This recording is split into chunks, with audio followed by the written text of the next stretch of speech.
First of all, you all have common sense, and you're not to leave that at the door when you go in to deliberate.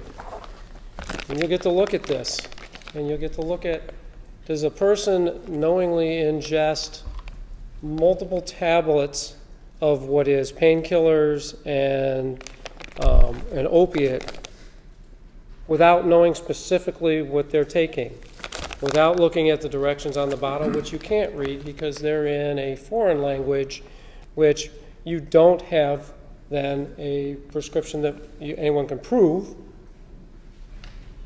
and you're just willy-nilly throwing these into your system and saying, it's for my pain and whatever, but I can take as many as I want.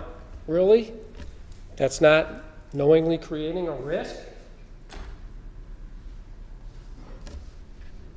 I mean, really? You heard Michelle Glenn tell you that to get to the level of tramadol that this defendant had in his system, to take this painkiller, which is what Ms. Barletta said the defendant knew it was, painkiller, he had to take 4.5 or 5 pills.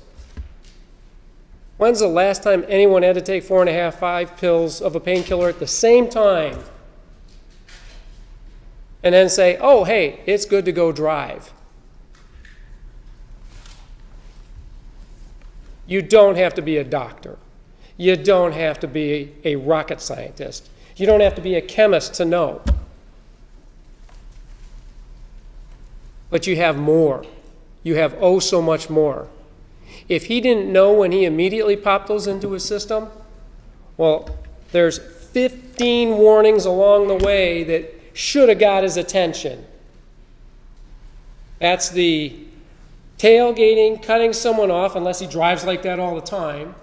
That's the I'm running into the curb multiple times. That's the I'm passing on the right. I'm sitting at a stoplight even when it turns.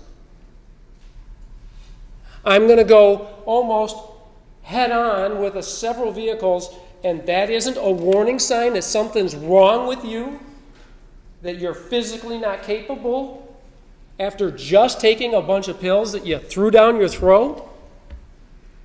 That's knowingly creating. And you heard of all the injuries to each and every one of those victims.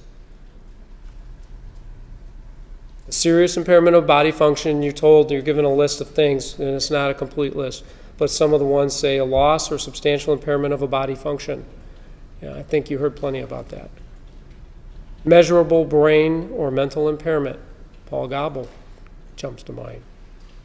Skull fracture or other serious bone fractures, which one of them didn't suffer a serious fracture? Either of a neck vertebra, back vertebra, pelvic. All of it is beyond a reasonable doubt. And we ask you to evaluate that and find the defendant guilty as charged. Thank you.